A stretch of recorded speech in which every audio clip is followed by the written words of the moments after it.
ഒറ്റയിട്ട രാവുകളിലും റമളാനിൻ്റെ അവസാനത്തെ പത്തിലുമൊക്കെ വിശ്വാസികൾ ശ്രദ്ധിക്കേണ്ട ചില സുപ്രധാന കാര്യങ്ങളാണ് ഇന്ന് നമ്മൾ പറയുന്നത്. അതിലൊന്ന്, ഒരു വിശ്വാസിയുടെ അനുഷ്ഠാന ജീവിതത്തെ ഒന്നുകൂടിയും ശരിയാം വിധം ചിട്ടപ്പെടുത്തിയെടുക്കുക എന്നുള്ളതാണ്. റമളാൻ കൊണ്ട് ഒരു വിശ്വാസി നേടേണ്ടതും സ്വാംശീകരിക്കേണ്ടതുമായ കുറേ കാര്യങ്ങളുണ്ടായിരുന്നു. കഴിഞ്ഞ ഖുത്ബകളിൽ നമ്മളത് ആവർത്തിച്ച് പറഞ്ഞിട്ടുണ്ട്. അതിൽ ചില കാര്യങ്ങളൊന്നും ഇപ്പോഴും ശരിയായിട്ടില്ലെങ്കിൽ നാളെ ഞാൻ മരിച്ചാൽ എൻ്റെ മയ്യത്തെടുക്കുമ്പോൾ കൂടെ കൊണ്ടുപോകാൻ എനിക്കെന്തുണ്ട് എന്ന ആലോചനയോടുകൂടെ ഫൽ തന്ദുർ നഫ്സുമ്മ ഖദ്ദമത്തിൽ ഖദീൻ, നാളേക്ക് വേണ്ടി ഞാൻ എന്ത് ചെയ്തു വെച്ചു എന്ന ചോദ്യത്തിൻ്റെ ഉത്തരങ്ങൾ ശരിയാക്കാനും വരും മാസങ്ങളിൽ അടുത്ത റമളാൻ വരെ നമ്മൾ ജീവിക്കുമെന്ന് നമുക്കറിയില്ല. അപ്പോൾ ആ ഒരു ജീവിത കാലഘട്ടത്തിലേക്ക് വേണ്ട കാര്യങ്ങൾ ഒന്നുകൂടി ശരിപ്പെടുത്തിയെടുക്കാനുള്ള സമയമാണ് ശരിക്കും അവസാനത്തെ പത്തും ഒറ്റയിട്ട രാവ് ഉൾപ്പെടുന്ന ദിവസങ്ങളൊക്കെ. റസൂലുള്ളാഹി സ്വല്ലല്ലാഹി അലൈഹി വസല്ലം അങ്ങനെയായിരുന്നു.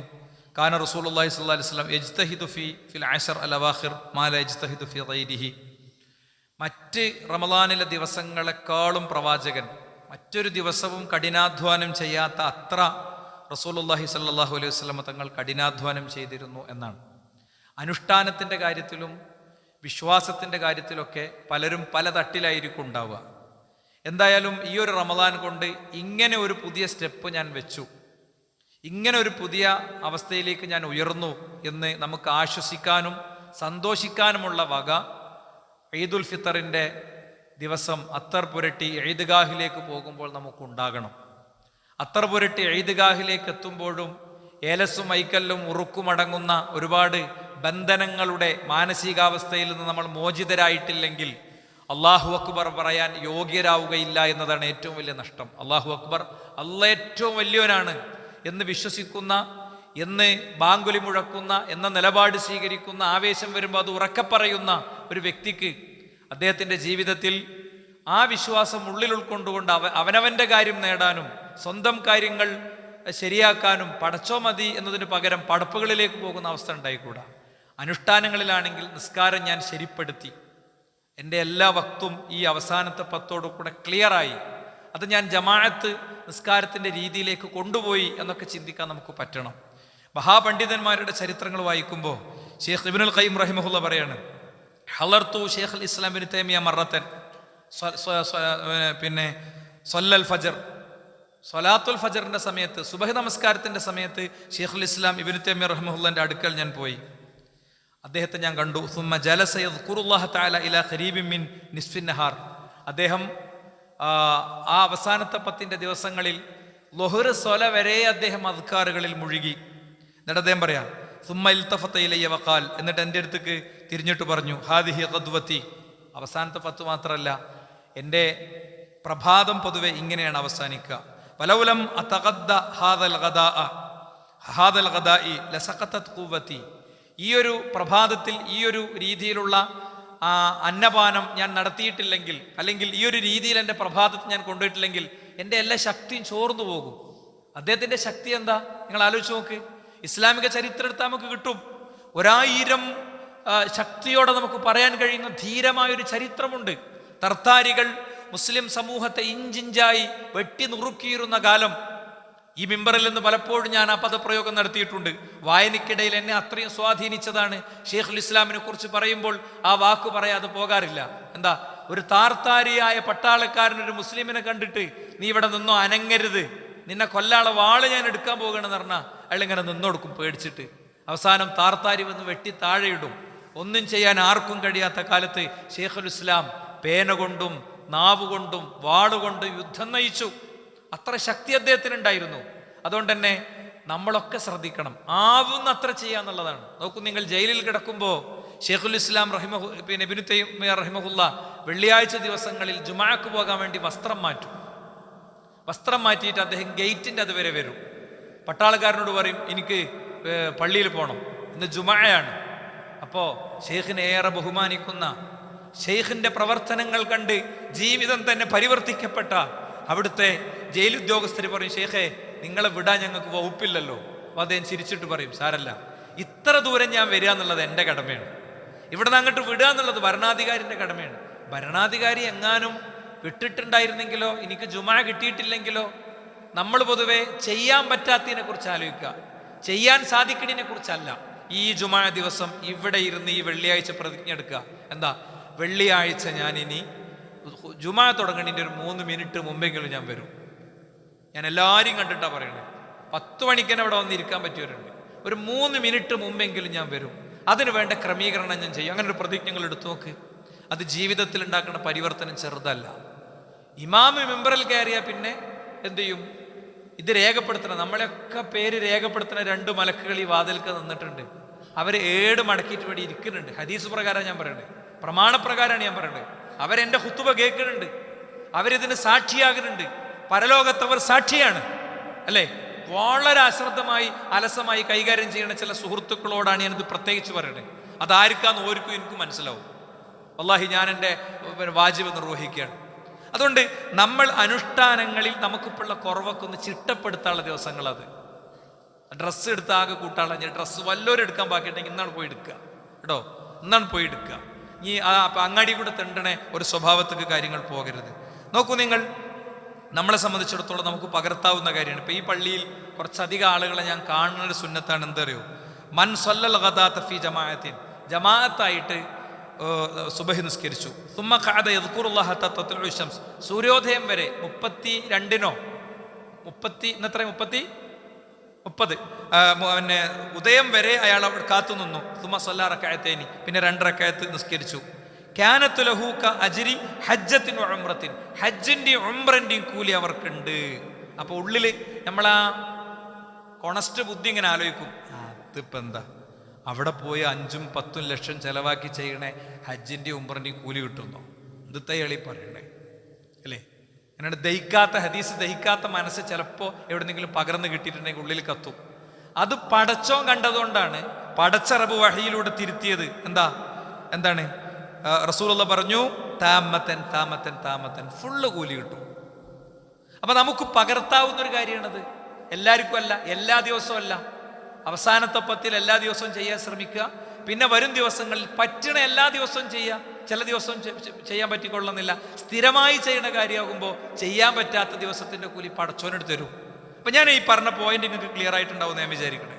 എന്താ, ഈ അവസാനത്തെ 10 കൊണ്ട് ശരിക്കും ഒരു റിപ്പയർ വർക്ക് നടക്കണം. മൊത്തം റമളാൻ കൊണ്ട് നടത്തേണ്ടിയിരുന്ന മിസ്സായത് ഈ അവസാനത്തെ 10 നമുക്ക് നടത്താൻ പറ്റണം.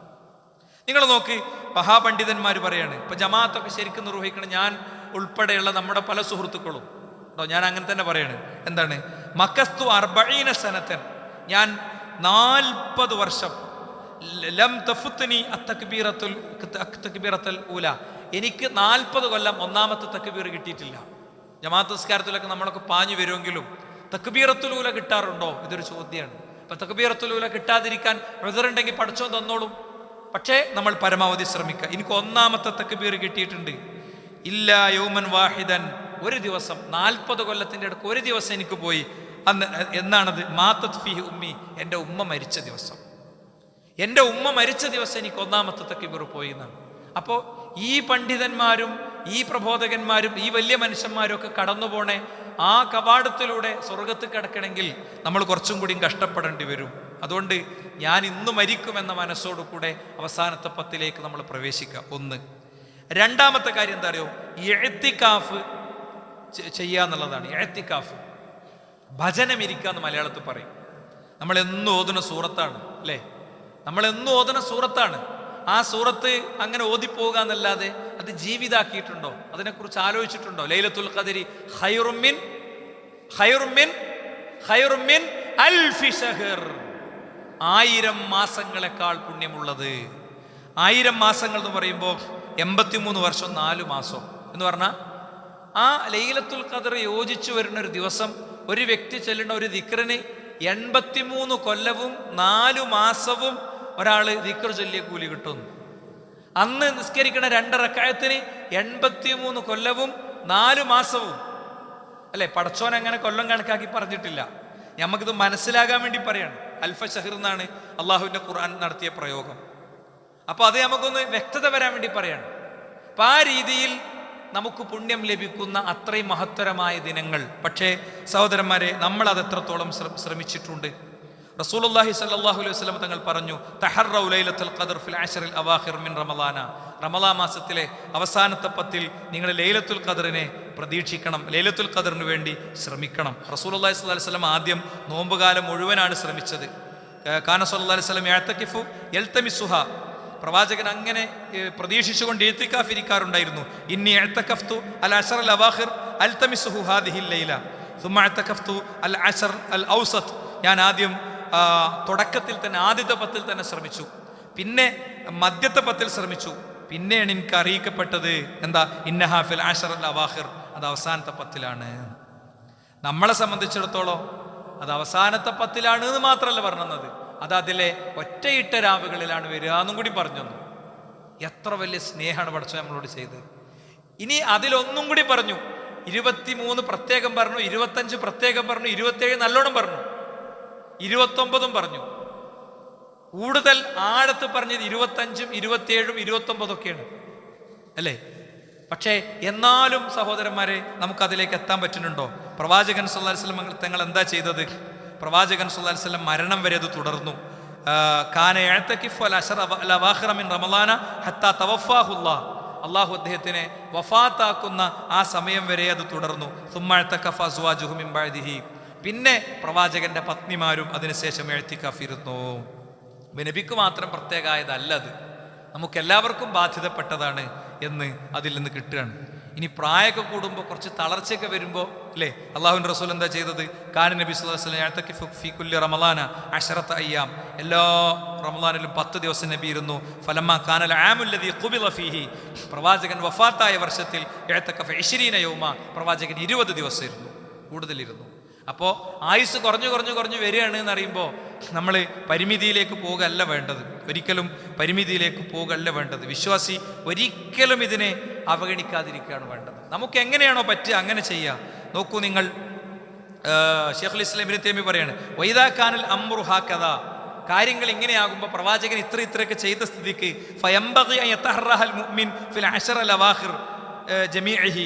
എന്താ, അവസാനത്തെ 10 പൂർണ്ണമായി വിശ്വാസികൾ ഇരിക്കാൻ ശ്രമിക്കുക തന്നെയാണ് വേണ്ടത്. ഇമാം നവവി പറയാണ്, ഖദ് അജ്മഅൽ മുസ്ലിമൂന അലാ അന്നൽ ഇഅ്തികാഫ മുതഅക്കദ് ഫിൽ അശ്റിൽ അവാഖിർ മിൻ റമളാന. അവസാനത്തെ 10 ഇഅ്തികാഫ് അത് മുതഅക്കദായ സുന്നത്ത് തന്നെയാണ് എന്ന് അദ്ദേഹവും വളരെ കൃത്യമായി പഠിപ്പിക്കുകയാണ്. ഇമാം സുഹരി ഒന്നുകൂടി പറഞ്ഞു, അജബല്ലിൽ മുസ്ലിമീന തറക്കു അൽ ഇഅ്തികാഫ. മുസ്ലിങ്ങളുടെ കാര്യം മഹാ അത്ഭുതമാണ്, അവർ ഇഅ്തികാഫ് ഒഴിവാക്കുകയാണ്.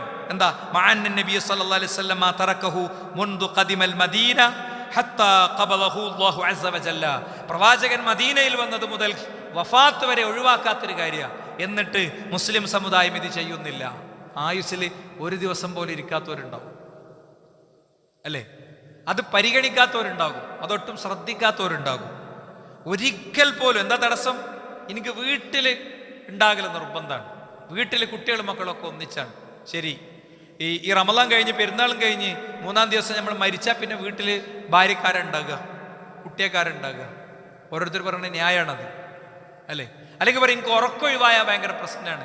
ലാ യുകല്ലിഫുല്ലാഹു നഫ്സൻ ഇല്ലാ വുസ്അഹ. അല്ലാഹു സുബ്ഹാനഹു വ തആല ഒരാളോടും അവരുടെ കഴിവിൻ്റെ അപ്പുറത്ത് ഒന്നും പറയണില്ല. നമുക്ക് എത്രയാണോ പറ്റുക അത്രയാക്ക്, ബാക്കി പള്ളിയിൽ കിടന്നുറങ്ങുക. പ്രവാചകൻ ഇത്രയും ചെയ്ത സ്ഥിതിക്ക് നമുക്ക് പരിഗണിക്കാം. ഇനി പള്ളിയിൽ വന്ന് കിടന്നിട്ട് നമുക്ക് ഉറക്കം ശരിക്കും മുറുകണില്ല, അപ്പം നമുക്ക് പോകാം, നമ്മളെ വണ്ടിയും വിട്ട് പെരീക്ക് പോകാം. എന്താ കാര്യം? അതാണ് ശൈഖുൽ ഇസ്ലാം ഇബ്നു തൈമിയ്യ റഹിമഹുല്ലാഹ് കാണിച്ചത്. അദ്ദേഹത്തിന് എത്രയാണോ പറ്റുക അത്ര ചെയ്യുക, എത്രയാണോ പറ്റുക അത്ര ചെയ്യുക അല്ലേ? അതുകൊണ്ട് തന്നെ പണ്ഡിതന്മാർ പറഞ്ഞു, 10 ദിവസം രാവും പകലും തുടർച്ചയായി പള്ളിയിൽ ഇരിക്കൽ മാത്രമല്ല ഇഅ്തികാഫ്, അതാണ് ഏറ്റവും അഫ്ളലായ രൂപം. അതിൻ്റെ ഇടയ്ക്ക് നമ്മുടെ അത്യാവശ്യങ്ങൾക്കൊന്ന് പുറത്തു പോകണം, നമ്മളോട് പടച്ചവനോട് അഫ്വ് പറഞ്ഞ് നമുക്ക് പുറത്തേക്ക് പോകാം, ഒരു പ്രശ്നമില്ല. പക്ഷേ ഈ ദിവസങ്ങൾ കൂടുതൽ സമയം പള്ളിയിൽ ചെലവാക്കാൻ ശ്രമിക്കുക എന്നതാണ് യഥാർത്ഥത്തിൽ നിർദ്ദേശിച്ചിട്ടുള്ളത്. അതുകൊണ്ട് പരമാവധി നമ്മൾ ആ രീതിയിൽ തന്നെ പോകുക എന്നുള്ളതാണ്. 3-ാമത്തെ കാര്യം എന്താ അറിയോ? അവസാനത്തെ 10-ൽ ശ്രദ്ധിക്കേണ്ട 3-ാമത്തെ കാര്യം രാവിനെ ജീവിപ്പിക്കുക എന്നുള്ളതാണ്. കാന റസൂലുള്ളാഹി സ്വല്ലല്ലാഹു അലൈഹി വസല്ലം ഇദാ ദഖലൽ അശ്ർ, അവസാനത്തെ 10 പ്രവേശിച്ചാൽ അഹിയൽ ലൈല, പ്രവാചകൻ രാവിനെ ജീവിപ്പിക്കുമായിരുന്നു. എന്താ? പ്രവാചകൻ സല്ലല്ലാഹു അലൈഹി വസല്ലം തങ്ങൾ ഉറക്കം മാറ്റി വെച്ച് കാര്യങ്ങൾ ചെയ്യുമായിരുന്നു. ശദ്ദ ഇസ്റഹു, തൻ്റെ അരയുടുപ്പ് മുറുക്കി ഉടുക്കുമായിരുന്നു. ഭാഷാപരമായി പറയുമ്പോൾ ഒന്ന് നല്ല ഒരുക്കൊരുങ്ങുമായിരുന്നു എന്നതിനർത്ഥം പറയാം. അപ്പോൾ ഓഫീസിലും കടയിലും ബാക്കിയുള്ളിടത്തും ഒക്കെ ഒരു ചിട്ട വരുത്തി, ലീവ് എടുക്കാൻ പറ്റുന്ന ആളാണെങ്കിൽ ലീവൊക്കെ എടുത്ത് അങ്ങനെ ചെയ്യുക എന്നാണ് എൻ്റെ അർത്ഥം. എന്നാൽ പണ്ഡിതന്മാർ ഇതിന് ഭൂരിപക്ഷം പറഞ്ഞ അഭിപ്രായം എന്താ അറിയോ? അദ്ദേഹം തന്നെ ഭാര്യമാരുമായി ശാരീരിക ബന്ധത്തിൽ ഏർപ്പെട്ടിരുന്നില്ല. അത്രയും അള്ളാഹുവിലേക്ക് മുറിഞ്ഞിരിക്കുന്ന ആളായിരുന്നു പ്രവാചകൻ. അത്രയും സാമൂഹിക രംഗത്ത് അവശ്യമായ ആളായിരുന്നു. ഭരണാധികാരി എന്നുള്ള നിലയ്ക്ക്, മതത്തിൻ്റെ പ്രവാചകൻ എന്നുള്ള നിലക്കൊക്കെ. പക്ഷേ അവസാനത്തെ 10 പ്രവാചകൻ എല്ലാറ്റിൽ നിന്നും അള്ളാഹുവിലേക്ക് മുറിഞ്ഞിരിക്കുന്ന ഒരവസ്ഥ ഉണ്ടാകുമായിരുന്നു എന്നാണ്. അതുകൊണ്ടാണ് ആയിഷ ബീവി പറഞ്ഞത്, ലഅലമു റസൂലുള്ളാഹി സ്വല്ലല്ലാഹു അലൈഹി വസല്ലം ഖറഅൽ ഖുർആന കുല്ലഹു ഫീ ലൈലത്തിൻ. പ്രവാചകൻ ഒറ്റ രാത്രി കൊണ്ട് ഖുർആൻ തീർത്തത് റമളാനിൽ മാത്രമേ എനിക്കറിയുള്ളൂ. ഒറ്റ രാത്രി കൊണ്ട് ഖുർആൻ തീർത്തത് റമളാനിൽ മാത്രമേ എനിക്കറിയുള്ളൂ. അഥവാ റമളാനിൽ ഖിറാഅത്തിന് അത്ര പ്രാധാന്യമുണ്ട്. വലാ ഖാമൽ ലൈലത ഹത്താ അസ്ബഹ. രാവ് പുലരുവോളം പ്രവാചകൻ റമളാനിലാണ് നിസ്കരിച്ചത്. അല്ലാത്ത രാത്രികളൊക്കെ റസൂൽ നിസ്കരിച്ചിരുന്നു. റസൂലുള്ളാഹിക്ക് രാത്രി നിസ്കാരം ഫർളാണ്. റസൂൽ നിസ്കരിച്ചിരുന്നു, പക്ഷേ രാത്രിയുടെ കുറച്ചു ഭാഗം പ്രവാചകൻ ഉറങ്ങുമായിരുന്നു. വലാ സ്വാമ ശഹ്റൻ കാമിലൻ ഖത്തു ഗൈറ റമളാൻ. ഒരു ഫുൾ 30 ദിവസവും നോറ്റത് റമളാനിൽ മാത്രമാണ്. അല്ലാത്ത ദിവസങ്ങളിൽ പ്രവാചകൻ ഇടയ്ക്ക് ഒഴിവാക്കിയും അല്ലാതൊക്കെയാണ് നോറ്റിരുന്നത് എന്നാണ്. എന്നാൽ നമ്മൾ എന്ത് ചെയ്യണം? നമ്മളെ കൊണ്ട് സാധിക്കണം അത്ര. ലാ യുകല്ലിഫുല്ലാഹു നഫ്സൻ ഇല്ലാ വുസ്അഹ. എത്രയാണോ പറ്റുക അതിൻ്റെ ഒരു ഇഞ്ച് അങ്ങോട്ട്, അല്ലാതെ പരമാവധി ഇങ്ങോട്ട് അറേഞ്ച് ചെയ്തിട്ടുള്ളതല്ല. സലഫുകൾ അവരുടെ രാത്രികളെ ഇഷ്ടപ്പെട്ടു. അത് നൈറ്റ് ലൈഫിന് വേണ്ടി പോയിട്ടല്ല, അല്ലേ? എവിടെയെങ്കിലും 4 ബൾബ് കത്തിയ അവിടെ നമ്മുടെ കുട്ടികളുണ്ടാവും. അവിടെ ആണും പെണ്ണും കൂടിയും വരികയാണ്. റമളാൻ വൈബസ് എഴുതിച്ചാൽ മതി. അതോടുകൂടെ അവിടെ വരികയാണ്. അവിടെ പല ജാതി കിഞ്ചറ് പിഞ്ചറ് ചുഞ്ചറ് സോഡയാണ്. അതും കുടിച്ചങ്ങനെ ആർമാദിച്ച് നടക്കുകയാണ്, അല്ലേ? നമ്മൾ നമ്മുടെ മക്കളെ നിയന്ത്രിക്കേണ്ടടുത്ത് നിയന്ത്രിക്കാൻ പഠിക്കണം. മഹാനായ അബൂ സുലൈമാനു ദാറാനി പറയാണ്, രാവുകളില്ലായിരുന്നുവെങ്കിൽ എനിക്ക് ഭൂമിയിൽ ജീവിക്കേണ്ടത് ഇഷ്ടമല്ലായിരുന്നു. കാരണം എൻ്റെ രാവുകളിൽ ഞാൻ അള്ളാഹുവോട് മുനാജാത്ത് നടത്തും, ഞാൻ എൻ്റെ പാപങ്ങൾ എണ്ണിപ്പറയും, ഞാൻ ഇസ്തിഗ്ഫാർ നടത്തും, ഞാൻ പുണ്യകർമ്മങ്ങൾ ചെയ്യും, ഞാൻ ആ രാവുകളെ ജീവിപ്പിക്കും. റമളാനിൽ രാത്രികളിൽ ഖുർആൻ പാരായണത്തിന് പ്രത്യേക പ്രാധാന്യമുണ്ട്. കാരണം വിശുദ്ധ ഖുർആൻ നാളെ ശുപാർശ പറയുന്നതാണ് അത് ഓതിയവർക്ക് വേണ്ടി. എന്താ ശുപാർശ പറയാ? പടച്ചോനെ ഇയാൾ ഉറക്കമൊഴിവാക്കി എന്നെ പാരായണം ചെയ്ത ആളാണ്, ഉറക്കമൊഴിവാക്കി എന്നെ പാരായണം ചെയ്ത ആളാണ്. പുറങ്ങിയിട്ട് ഇങ്ങനെ വീഴും. അപ്പോൾ നേരെ അതിൻ്റെ അടയാളം വെക്കുക, അവിടെ വെക്കുക, ഒന്നിങ്ങനെ പുറത്തു പോയി വരിക, ഖുർആൻ എടുക്കുക, ഒതു എടുക്കുക, ഓതുക, പരമാവധി ശ്രമിക്കുക. എന്നിട്ട് ഉറക്കം വരികയാണെങ്കിലോ സ്വസ്ഥമായിട്ട് കടന്നുറങ്ങുക. അപ്പോൾ പടച്ച റബ്ബ് ഓതിയതിൻ്റെ പുണ്യമൊക്കെ നമുക്ക് തരും. പടച്ചോനോളം കാരുണ്യവും സ്നേഹമുള്ള വേറൊരാളും ഇല്ല. നോക്കൂ നിങ്ങൾ, നിസ്കാരം ഇങ്ങനെ തന്നെയാണ്. നിസ്കാരം നീളണമെന്നാണ്. ഖാല ഇബ്നു വഹബ് പറയാണ്, റഅയ്തു സൗരി ഫിൽ ഹറം ബഅദൽ മഗ്രിബ് സ്വല്ല ثم സജദ സജദതൻ ഫലം യർഫഅ ഹത്താ നൂദിയ ബിൽ ഇശാ. വല്ലാത്തൊരു ഹദീസാണ്. നമ്മൾ കേട്ട് ശരിക്ക് നമ്മളെ തിരുത്തേണ്ട ഒരു ഹദീസാണ്. ഇമാം സൗരിയെ ഞാൻ കണ്ടു, മഗ്രിബിന് ശേഷം അദ്ദേഹം നിസ്കരിച്ചു, പിന്നെ ഒരു സുജൂദ് ചെയ്തു. ഫലം യർഫഅ ഹത്താ നൂദിയ ബിൽ ഇശാ. ഇശാഇന്റെ ബാങ്ക് കൊടുത്തപ്പോൾ അദ്ദേഹം അതിൽ നിന്ന് പിന്നീട് തല ഉയർത്തിയത്. അപ്പം നമ്മൾ സംഘടിതമായി നിസ്കരിക്കുമ്പോൾ എല്ലാവർക്കും കൂടി പറ്റിയ ഒരു വലുപ്പത്തിലാണ് നമ്മൾ നിസ്കരിക്കുക. ആ വലുപ്പം തന്നെ ചിലപ്പോൾ എല്ലാവർക്കും പിന്നെ ശാരീരികമായി താങ്ങാൻ പറ്റുന്നതാകില്ല. അപ്പോൾ അവരെന്താ ചെയ്യേണ്ടത്? അവരൊരു കസേര എടുക്കുക, അതിലിരിക്കുക. അതിന് അവർക്ക് നിന്ന് നിസ്കരിച്ച് കൂലി വർഷവും കൊടുക്കും. അവരുടെ പരിമിതിയും അവരുടെ അവസ്ഥയും അവരുടെ രോഗവും അവരുടെ ബുദ്ധിമുട്ടൊക്കെ അറിയണോൻ ആരാ? പടച്ചോനാണ്. എന്നാൽ നമ്മൾ ഒറ്റയ്ക്ക് നിസ്കരിക്കുമ്പോൾ, സുന്നത്തുകൾ നിസ്കരിക്കുമ്പോൾ സുജൂദുകൾ കൂടുതൽ ചെയ്യുക. തറാവീഹ് നമസ്കാരം കഴിഞ്ഞതിൻ്റെ ശേഷം നമ്മൾ ഒളു എടുത്തു വരികയാണ്. നമുക്ക് ഒളുവിൻ്റെ 2 റക്അത്ത് പിന്നെയും നിസ്കരിക്കാം, ഒളുവിൻ്റെ 2 റക്അത്ത് പിന്നെയും നിസ്കരിക്കാം, അല്ലേ? അല്ലെങ്കിൽ കാരണങ്ങളുള്ള നിസ്കാരങ്ങളൊക്കെ ആ രാത്രിയിൽ നമുക്ക് പിന്നെയും നിസ്കരിക്കാം. അവിടെ അദ്ദേഹത്തിൻ്റെ നീണ്ട സുജൂദിനെ കുറിച്ച് പറയാണ്. നോക്കൂ നിങ്ങൾ, സുഫിയാനു സൗരി റഹിമഹുള്ളയെ കുറിച്ച് പറയണേ, ഇദാ അസ്ബഹ മദ്ദ റിജ്ലൈഹി ഇലൽ ഹായിത് വറഅസുഹു ഇലൽ അർള്. അദ്ദേഹം ഇങ്ങനെ കാല് ചുമരിലേക്ക് വെക്കും, എന്നിട്ടിങ്ങനെ തല താഴേക്കാക്കിയിട്ട് കടക്കും. എന്തിനാ? കൈ യർജിഅ അദ്ദമു ഫീ ഇലാ മക്കാനിഹി മിൻ ഖിയാമിൽ ലൈൽ. രാത്രി നിസ്കാരം കൊണ്ട് അദ്ദേഹത്തിൻ്റെ ശരീരത്തിൻ്റെ അവസ്ഥയാകെ മാറിയിട്ടുണ്ടാകും. ചോര ശരിക്കും ഓടാനും ശരീരം തൻ്റെ പഴയ അവസ്ഥയിലേക്ക് വരാനൊക്കെ വേണ്ടിയാണെന്നാണ്. ഇതൊക്കെ വിശുദ്ധ ഖുർആൻ സൃഷ്ടിച്ച മനുഷ്യരായിരുന്നു. ആ ഖുർആൻ തന്നെയാണ് യഥാർത്ഥത്തിൽ നമ്മളും പാരായണം ചെയ്യുന്നത്. അതുകൊണ്ട് രാത്രി നൈറ്റ് ലൈഫിന് നടക്കലല്ല കേട്ടോ. രാത്രി വെളിച്ചം കത്തുന്നിടത്തൊക്കെ ചുറ്റിക്കറങ്ങി ജീവിക്കലല്ല മുസ്ലിം സമുദായത്തിലെ ചെറുപ്പക്കാർ ചെയ്യേണ്ടത്. കഴിഞ്ഞ ദിവസം എനിക്കൊരു ചെറുപ്പക്കാരൻ ഒരു വീഡിയോ അയച്ചു തന്നു. എന്താ വീഡിയോയിൽ ഫുള്ള് ആണും പെണ്ണും ഒക്കെ കൂടെ ഇറങ്ങിയിരിക്കുകയാണ് കഴിക്കാനും തിന്നാനും കുടിക്കാനും വേണ്ടി. കേരളത്തിലെ ഓരോ സ്ഥലത്തും ഇത്തരം കച്ചവട സാധ്യതകൾ ശരിക്കും ഉപയോഗിക്കുകയാണ്.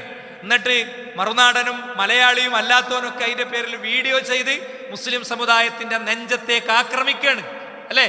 എന്താ ഒരു നേരത്തെ ഭക്ഷണം ഒഴിവാക്കി രാവിലെയും വൈകുന്നേരവും ഉച്ചക്കൊക്കെ ഇഷ്ടം പോലെ തീറ്റയാണ് എന്നും പറഞ്ഞ് അതിനെക്കുറിച്ച് പറഞ്ഞുകൊണ്ടിരിക്കുന്നതും നമുക്ക് കാണാൻ സാധിക്കും. ഇബ്രാഹിം ഇബ്നു അദ്ഹം പറയാണ്, മൻ ലബത ബത്നഹു ലബത ദീനഹു.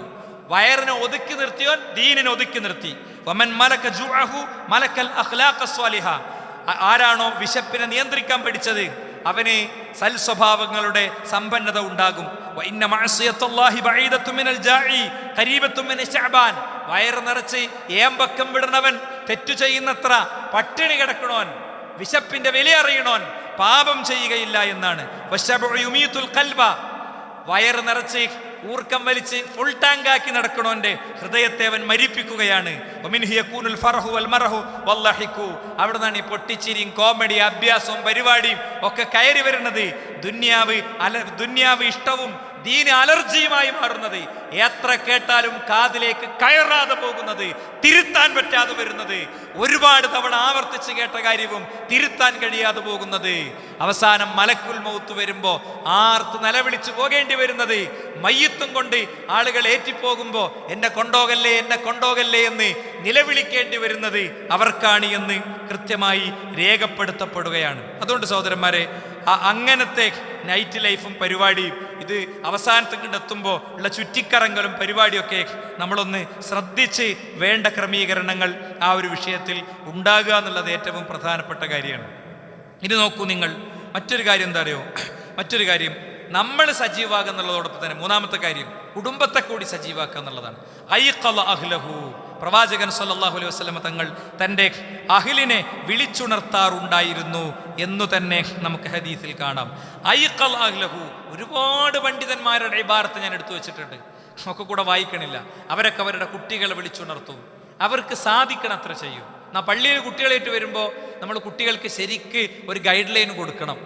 കുട്ടി അടങ്ങിയിരിക്കുന്നതിൽ നമുക്കൊരു റോളുണ്ട്. സ്കൂളിലും മദ്രസിലൊക്കെ പോയി തുടങ്ങിയുള്ള കുട്ടികൾ ഉമ്മാൻ്റെ പാലുടിക്കണ കുട്ടിയല്ല. ഉമ്മാൻ്റെ പാലുടിക്കണ കുട്ടി പെരും കരച്ചിൽ അറിയുമ്പോൾ ഉമ്മാക്ക് ആ നിസ്കാരം വിട്ടിട്ട് കുട്ടീനെ എടുത്താൽ മതി, ഒരു പ്രശ്നമല്ല അല്ലേ. റസൂലുള്ളാഹി സ്വല്ലല്ലാഹു അലൈഹി വസല്ലം തങ്ങൾ കുട്ടികളുള്ള പെണ്ണുങ്ങളാരും പള്ളിക്ക് വരണ്ടെന്നല്ല പറഞ്ഞത്. പ്രവാചകൻ നീണ്ടു നിസ്കരിക്കണ ആളാ. നമ്മളെപ്പോലെ ഒരു 2 റക്അത്ത് 10 മിനിറ്റ് കൊണ്ട് തീർക്കണ അല്ല, മറിച്ച് പ്രവാചകന്റെ നീണ്ട സുബഹിന്റെ ബാങ്ക് കേൾക്കണ ആ നേരം വരെ നീളുന്ന നിസ്കാരം. അപ്പോൾ പ്രവാചകൻ എന്ത് ചെയ്തു? ഉമ്മാക്ക് വേണ്ടിയിട്ട് നിസ്കാരം ചുരുക്കി കൊടുത്തു, ഉമ്മാനോട് കാരുണ്യം കാണിച്ചു. ഇനി കുട്ടികളുള്ള പെണ്ണുങ്ങളും കുട്ടികളും ആരും കൂടി വരണ്ടെന്നല്ല കേട്ടോ. ഇതിൽ 2 എൻഡാണ്. ഒന്ന് കുട്ടികളെ അയച്ചു വിടും, എന്നിട്ട് ഇമാമും കുട്ടികളൊക്കെ കൂടെ പള്ളിയിൽ കൂടെ മണ്ടി കളിക്കുന്ന വീഡിയോ ഉണ്ടാവും. അത് ഇസ്ലാമല്ല. എങ്ങനെയാണ് പള്ളി? അങ്ങനെയല്ല പള്ളിയാകണ്ടേ. എന്നാലോ കുട്ടികൾ ഒന്ന് അനങ്ങുമ്പോഴത്തേന് അവരാകെ ഉരുട്ടി വരട്ടി ഉണ്ടല്ലോ. ഈ പള്ളി എന്ന് പറയുന്നത് നമുക്ക് വരാൻ പറ്റാത്തതാണെന്ന് ആക്കുന്ന രീതിയിലും അല്ല. കുട്ടികളെ നിയന്ത്രിക്കാൻ എന്ത് ചെയ്യുക? പരസ്പരം രക്ഷിതാക്കൾ എല്ലാവർക്കും പെർമിഷൻ കൊടുക്കുക, എന്നിട്ട് അവരെ ചേർത്ത് നിർത്തുക, കൂട്ടി നിർത്തുക അല്ലേ. അവർക്ക് നല്ല സമ്മാനങ്ങൾ കൊടുക്കുക, അവരെ പ്രോത്സാഹിപ്പിക്കുക. ആ രീതിയിലാണ് നമ്മൾ കാര്യങ്ങളെ കാണേണ്ടത്. ഇനി നമുക്കിതിൽ ഒന്നുകൂടി പറയാം. എന്താ? റസൂലുള്ളാഹി സ്വല്ലല്ലാഹു അലൈഹി വസല്ലം തങ്ങൾ നമ്മളെ പഠിപ്പിച്ചു കുടുംബത്തെ കൂടെ കൂട്ടണം. നോക്കൂ നിങ്ങൾ, വിശുദ്ധ ഖുർആൻ കൃത്യമായിട്ട് പറഞ്ഞു, യുബസ്സറൂനഹും യവദ്ദുൽ മുജ്രിമു ലൗ യുഫ്തദി മിൻ അദാബി യൗമിദിൻ ബിബനി. അന്ന് അന്യോന്യം കാണും പരലോകത്ത് വെച്ച്. അന്ന് അക്രമി പറയും, എൻ്റെ മക്കളെയും എൻ്റെ ഭാര്യനെയൊക്കെ നരകത്ത് കിട്ടിട്ട് എൻ്റെ ഭർത്താവിനെ നരകത്തിട്ടിട്ട് എനിക്ക് സ്വർഗം കൊണ്ട. ഈ ഗതിയുടെ നമുക്ക് ഉണ്ടാകരുത്. വസ്വാഹിബത്തിഹി വഅഖി. എന്താ? ഭാര്യയെയും സഹോദരനെയും തനിക്ക് അഭയം നൽകിയ തൻ്റെ ബന്ധുക്കളെ ഒമൻ ഫിൽ അർദ് ജമിയൻ, ഭൂമിയിലുള്ള മുഴുവൻ മനുഷ്യന്മാരെ നരകത്തിലിട്ടിട്ട് എനിക്ക് സ്വർഗം കൊണ്ടാന്ന് പറയുന്ന ഒരു അവസ്ഥ വരും എന്നാണ്. അപ്പോൾ അതുകൊണ്ട് അത്തരം ഒരു അവസ്ഥ ഇല്ലാതിരിക്കാൻ വേണ്ട ഉപദേശങ്ങളും മാർഗനിർദ്ദേശങ്ങളൊക്കെ കൊടുക്കുക. മക്കളൊക്കെ വലുതായില്ലേ, ഓലി അമ്മളപ്പല്ലല്ലോ, ഓലിപ്പങ്ങ് ഗൾഫിലല്ലേ, ഇതൊന്നും വിഷയമല്ല. വാപ്പ എന്നുള്ള സ്ഥാനത്ത് ഇരിക്കുന്ന ആളാണോ ഉമ്മ എന്നുള്ള സ്ഥാനത്ത് ഇരിക്കുന്ന ആളാണോ അവരെ നമ്മൾ ശരിയാം വിധം ഉപദേശിക്കുകയും മാർഗനിർദ്ദേശങ്ങൾ നൽകുകയും ചെയ്യേണ്ടത് വളരെ കണിശമായി നമുക്കുണ്ടാകേണ്ട ഒരു സ്റ്റാൻഡാണ്. വളരെ കണിശമായി നമ്മുടെ ജീവിതത്തിൽ ഉണ്ടാകും. അത് ഫർള് ഐനാണ്. ഖു അൻഫുസക്കും വഅഹ്ലീകും നാറ. നിസ്കാരം പോലത്തെ ഫർളാണ്. ആർക്കാ സംശയമുള്ളത്? നിസ്കാരം പോലത്തെ ഫർളാണ്. അതിന് പെട്ടെന്നൊരു ദിവസം ഓന് സുക്കൂറിന്റെ ബാൻഡ് ഇടണമെങ്കിൽ ശേഷം നോക്കി നടക്കൂല. ഇവിടുത്തെ എല്ലാ ഫാഷനും ട്രെൻഡും ഒക്കെ അവൻ്റെ രീതിയായതിൻ്റെ ശേഷം നോക്കിയാൽ പതുക്കെ നടക്കുള്ളൂ. കുട്ടി വളർന്നു വരുമ്പോൾ തന്നെ മക്കൾക്ക് ഹിജാബ്, അതിപ്പോൾ ഈ UP സ്കൂളാണ് കഴിഞ്ഞോട്ടെ, അങ്ങനെയല്ല. അവർക്ക് കൃത്യമായി ഹിജാബ് പരിശീലിപ്പിച്ച് അവരെ ബോധ്യപ്പെടുത്തി അവരുടെ മക്കൾക്കും കുട്ടികൾക്കും ഇടയിലുള്ള പ്രശ്നങ്ങൾ പരിഹരിച്ചു പോകുന്ന ഒരു രീതി യഥാർത്ഥത്തിൽ ഉണ്ടാകണം. മനസ്സിലായില്ലേ? അത് നമ്മൾ ഓരോരുത്തരും പ്രത്യേകം ശ്രദ്ധിക്കണം. പിന്നെ സലഫുകൾ കുളിച്ചിരുന്നു എന്ന് കാണാം. റസൂലുള്ളാഹി കുളിച്ചിരുന്നു ധരിക്കുന്ന ഹദീസ് ദുർബലാണ്. പക്ഷേ ഈ അവസാനത്തെ 10 അവർ നിസ്കാരത്തിന് വേണ്ടി വരുമ്പോൾ പ്രത്യേകം കാനു യസ്തഹിബ്ബൂന യഗ്തസിലു കുല്ല ലൈലത്തിൻ മിൻ ലയാലിൽ അശറൽ അവാഖിർ, അവസാനത്തെ 10 അവർ കുളിച്ചു പോകാൻ ശ്രദ്ധിച്ചിരുന്നു. അവതതയ്യിബു ലബിസ ഹുല്ലതൻ, അവരുടെ വസ്ത്രങ്ങളിൽ സുഗന്ധം പുരട്ടിയിരുന്നു എന്നൊക്കെ കാണാൻ പറ്റും. മറ്റൊന്ന് ഇസ്തിഗ്ഫാറാണ് സുഹൃത്തുക്കളെ. അൽ മആസി സിൽസിലത്തുൻ ഫി ഉനുഖിൽ ആസി, പാപം എന്ന് പറയുന്നത് പാപിയുടെ കഴുത്തിലെ ചങ്ങലയാണ്. ലാ യുഫക്കുഹു മിൻഹാ ഇല്ലൽ ഇസ്തിഗ്ഫാർ വത്തൗബ, അതിൽ നിന്ന് അവനെ മോചിപ്പിക്കുകയില്ല ഇസ്തിഗ്ഫാറും തൗബയും അല്ലാതെ. എന്താണ് പാപത്തിന്റെ അനന്തരഫലം എന്നത് ഇൻഷാ അല്ലാഹ് അടുത്ത ഖുത്ബയിൽ നമുക്ക് പറയാം. അതുകൊണ്ട് അതിൽ നിന്ന് നമ്മൾ മോചിതരാകാൻ ആവശ്യമായ അല്ലാഹുമ്മ ഇന്നക അഫുവ്വുൻ തുഹിബ്ബുൽ അഫ്വ ഫഅഫു അന്നി ഫഅഫു അന്നാ 2 നിലക്കും പ്രവാചകൻ സല്ലല്ലാഹു അലൈഹി വസല്ലം പ്രാർത്ഥിച്ചിട്ടുണ്ട്. ഈ അവസാനത്തെ 10 നിശ്ചയിക്കപ്പെട്ട പ്രാർത്ഥന മാത്രമേ സ്വഹീഹായി റിവായത്ത് ചെയ്യപ്പെട്ടിട്ടുള്ളൂ. അല്ലാത്ത ദിക്റുകളൊന്നും പ്രവാചകനിൽ നിന്ന് സ്വഹീഹായി റിവായത്ത് ചെയ്ത് വന്നിട്ടില്ല എന്നുള്ളതും നമ്മൾ മനസ്സിലാക്കണം. നോക്കൂ, നിങ്ങൾ എത്ര വലിയ ഇസ്തിഗ്ഫാർ കൊണ്ടും കാര്യമില്ല വിശ്വാസം ശരിയാക്കാതെ. നോക്കൂ, നിങ്ങൾ റസൂലുള്ളാഹി സ്വല്ലല്ലാഹു അലൈഹി വസല്ലം നിങ്ങൾ പറയാണ്, യാ റസൂലുള്ളാഹി ഇബ്നു ജദ്ആൻ കാന ഫിൽ ജാഹിലിയത്തി യസ്ലുർ റഹം. ഇബ്നു ജദ്ആൻ വലിയ കുടുംബ ബന്ധം പുലർത്തുന്ന ആളായിരുന്നു. യുത്ഇമുൽ മസാകീൻ, അദ്ദേഹം അഗതികൾക്ക് ഭക്ഷണം കൊടുത്തിരുന്നു. ഫഹൽ ദാലിക നാഫിഅ, അത് അദ്ദേഹത്തിന് ഉപകാരപ്പെടുമോ എന്ന് ചോദിക്കുമ്പോൾ ലാ യൻഫഉഹു, അദ്ദേഹത്തിന് അത് ഉപകാരപ്പെടുകയില്ല. കാരണം ഇന്നഹു ലം യഖുൽ യൗമൻ റബ്ബിഗ്ഫിർ ലി ഖതിഅതി യൗമിദ്ദീൻ, പടച്ചോനെ എൻ്റെ പാപങ്ങൾ എനിക്ക് പുറത്തു തരണേ എന്ന് ആയുസ്സിലൊരിക്കലും അയാൾ പറഞ്ഞിട്ടില്ല. അയാൾ പടച്ച റബ്ബിനെ വിശ്വസിച്ചിട്ടില്ല. അപ്പോൾ വിശ്വാസത്തിൻ്റെ പേരിലുള്ള കാര്യങ്ങളെ അങ്ങനെ തന്നെ മനസ്സിലാക്കണം കേട്ടോ. അത് മൊത്തത്തിൽ എല്ലാവരെയും ഇഷ്ടം പറ്റാൻ വേണ്ടി ഇന്നോലൊക്കെ ഇല്ലാത്ത സ്വർഗത്തിൽ ഞാനില്ല എന്ന് പറയുന്ന ഡയലോഗൊന്നും ഒരർത്ഥത്തിലും വിശ്വാസിയെ സംബന്ധിച്ചിടത്തോളം യോജിച്ചതല്ല. ഞാൻ സാന്ദർഭികമായി ഈ ഹദീസിനോട് അനുബന്ധമായി പറഞ്ഞു എന്ന് മാത്രം കേട്ടോ. അതിനൊന്നും ന്യായീകരിക്കാനും വിശദീകരിക്കാനും പോകണം. ആർക്കും പറയാൻ സ്വാതന്ത്ര്യമുണ്ട്, പറഞ്ഞോല് പറഞ്ഞോട്ടെ. അത് മൊത്തെല്ലാവർക്കും ദോഷകരமான രീതിയിലുള്ള ചർച്ചയിലേക്ക് കൊണ്ടുപോകാതെ പോകലും വളരെ അനിവാര്യമാണ്. അത്താഇബു മിന ദംബി കമല്ലാ ദംബലഹു, തൗബന്റെ പ്രത്യേകത എന്താ? തൗബ ചെയ്യുന്ന വ്യക്തി തൗബയാണ് ചെയ്താൽ പിന്നെ അയാൾക്ക് പാപമില്ല എന്നാണ്. അല്ലാഹു സുബ്ഹാനഹു വ തആല ആ പാപങ്ങളെ അയാൾക്ക് നന്മയാക്കി മാറ്റിക്കൊടുക്കുന്നതാണ്. അതാണ് പടച്ചറബിന്റെ കാരുണ്യം. അല്ലാതെ പിന്നെ ശിക്ഷിക്കാനും നരകത്തിലിടാനും മാത്രം കാത്തിരിക്കണതല്ല പടച്ചോൻ. പടച്ചറബിനോളം സ്നേഹം ആർക്കുള്ള സുഹൃത്തുക്കളെ? നമുക്ക് ആരൊക്കെ എന്തൊക്കെ ചെയ്തെന്നാലും എത്ര ചെയ്തു തരും? നമ്മളെടുക്കുന്ന ശ്വാസം പടച്ചോൻ ഫ്രീ ആയിട്ട് തരണല്ലേ? നമ്മൾ കുടിക്കുന്ന വെള്ളം പടച്ചോൻ ഫ്രീ ആയിട്ട് തരണല്ലേ? നമ്മളെ ശരീരത്തിലൂടെ ഓടുന്ന ബ്ലഡ് പടച്ചോൻ ഫ്രീ ആയിട്ട് തരണല്ലേ? 1000 പിന്നെ പെട്രോൾ ടാങ്കുകളിലുള്ള അത്ര ബ്ലഡ് വേണം 60 വർഷം ഒരു മനുഷ്യന് ജീവിക്കാൻ. നിങ്ങളൊന്ന് ഗൂഗിൾ ചെയ്ത് കിട്ടും, ഒന്ന് ChatGPT അടിച്ചു നോക്ക്, കിട്ടും. അത്രയും ബ്ലഡ് വേണം. അത് ആരാ തരുന്നത്? പടച്ചോനാ തരുന്നത്. നമ്മൾ ഈ കഴിക്കണിയും എന്നതിനെ വേറെടുത്തി പടച്ചോനാണ് നമുക്ക് അത് മുഴുവൻ ചെയ്തു തരുന്നത്. ആ റബ്ബിനോട് ഇസ്തിഗ്ഫാർ നടത്തുന്ന ആളുകളായി മാറാൻ നമുക്ക് പറ്റണം. അതോടൊപ്പം തന്നെ ഈ ദിവസങ്ങളിൽ ചെയ്യേണ്ട ഏറ്റവും പ്രധാനപ്പെട്ട മറ്റൊന്ന് സ്വതക്കയാണ്. പ്രവാചകനെ കുറിച്ച് പറയാണ്, പ്രവാചകൻ അജ്വദുന്നാസി ബിഖൈർ, നന്മകളിൽ പ്രവാചകൻ ഏറെ മുന്നിൽ ചെയ്തിരുന്ന ആളാണ്. വകാന അജ്വദുമാ യകൂനു ഫി റമളാന ഹീന യൽഖാഉ ജിബ്രീൽ, ജിബ്രീൽ അലൈഹിസ്സലാമയെ കണ്ടുമുട്ടുന്ന സമയത്തായിരുന്നു ഏറ്റവും കൂടുതൽ ചെയ്തിരുന്നത്. പ്രവാചകൻ ഏറ്റവും കൂടുതൽ ദാനധർമ്മങ്ങൾ നിർവഹിച്ചിരുന്ന ആളാണ് എന്നാണ്. ദാനധർമ്മങ്ങൾ നിർവഹിക്കുന്ന ഒരു വ്യക്തിക്ക് സഹോദരങ്ങളെ ഒരു നഷ്ടം യഥാർത്ഥത്തിൽ വരാനില്ല. ആ വ്യക്തിയെ സംബന്ധിച്ചിടത്തോളം അയാൾക്ക് എല്ലാം പടച്ച റബ്ബ് അയാൾക്ക് എന്ത് ചെയ്യുന്നറിയോ? തിരിച്ചു കൊടുക്കുന്നതാണ്. ദുനിയാവിൽ നിന്ന് തന്നെ നമ്മൾ അറിയണില്ല എന്ന് മാത്രം. നമ്മൾ സ്വതക്കയായി കൊടുത്തതൊക്കെ, ആയത്തു ഹദീസാണ് ഞാൻ പറയുന്നത്, നമ്മൾ സ്വതക്കയായി കൊടുത്തതൊക്കെ എന്തു ചെയ്യും? വളരെ കൃത്യമായി നമുക്ക് തിരിച്ചു കിട്ടുമെന്ന് വിശുദ്ധ ഖുർആൻ പറയണം. വമാ അൻഫഖതും മിൻ ഷൈഇൻ ഫഹുവ യുഖ്ലിഫുഹു വഹുവ ഖൈറുൽ ലിറാസിഖീൻ. റാസിഖായ റബ്ബ് നിങ്ങൾ കൊടുത്തതൊക്കെ നിങ്ങൾക്ക് തിരിച്ചു തരുന്നുണ്ട്. നിങ്ങൾ ഓരോ റെസിപ്റ്റിൽ എഴുതിയതും പഠിച്ചോ തിരിച്ചു തരുന്നുണ്ട്. കുടുങ്ങിയ കാലത്തൊക്കെ ചിലപ്പോൾ കഴിച്ചിലാണ് ദൈമീകരം. മാത്രല്ല ഒന്നുകൂടി പറയാണ്, എന്താ? ഖലല്ലാഹ് അൻഫിഖ് യബ്ന ആദം, ആദമിന്റെ സന്തതി നീ ചെലവഴിക്ക്. അപ്പം എന്ത് ചെയ്യും? ഉൻഫിഖ് അലൈക്, അപ്പം നിനക്ക് തരും. കൊടുത്തോൽക്ക് പറച്ചോൻ കൂടുതൽ കൂടുതൽ കൊടുക്കുമെന്നാണ്. മാത്രല്ല ഒരാളുടെയും സ്വതക്ക, ഒരാളുടെയും സമ്പത്തിനെ ഇല്ലാതാക്കിയിട്ടില്ല. കൊടുത്തിട്ടുന്നവരാരും കുടുങ്ങിയിട്ടില്ല, കൊടുത്തിട്ടുന്നവരാരും കുടുങ്ങിയിട്ടില്ല. അപ്പം നമ്മളിങ്ങനെ പ്ലാൻ ചെയ്ത് വെച്ചാൽ ആ പൈസനെ ബാധിക്കോ, ഇങ്ങനെ ബാധിച്ചാൽ അതിനെ ബാധിക്കോ, ഞാനത് ഇന്ന കാര്യത്തിന് ആക്കിച്ചതാണ് അതിനെ ബാധിക്കോ എന്ന് ആലോചിച്ച് നിൽക്കേണ്ട കാര്യമല്ല. ആ ഒരാവശ്യം വരുമ്പോൾ അത് ജനൂനാൻ തോന്നിക്കഴിഞ്ഞാൽ നമുക്ക് കൊടുക്കാൻ പറ്റിയത് കൊടുക്കുക, ബാക്കി പടച്ചോൻ ഫില്ല് ചെയ്ത് തരും. പക്ഷെ എന്ത് വേണമെന്നറിയോ? ഈ വിശ്വാസം ഉള്ളിൽ വേണം. കൊടുത്താ പടച്ചോൻ തരും എന്ന വിശ്വാസം വേണം. അതല്ലാതെ ഇതാകെ പിരിവാണ്, അവിടുന്നും പിരിവ് ഇവിടുന്നും പിരിവ്, നമ്മൾ എന്ത് ചെയ്യും എന്നാലോചിക്കുന്ന ജാതി മാനസികാവസ്ഥ ഉള്ള ആളുകൾക്ക് ഉണ്ടാവില്ല.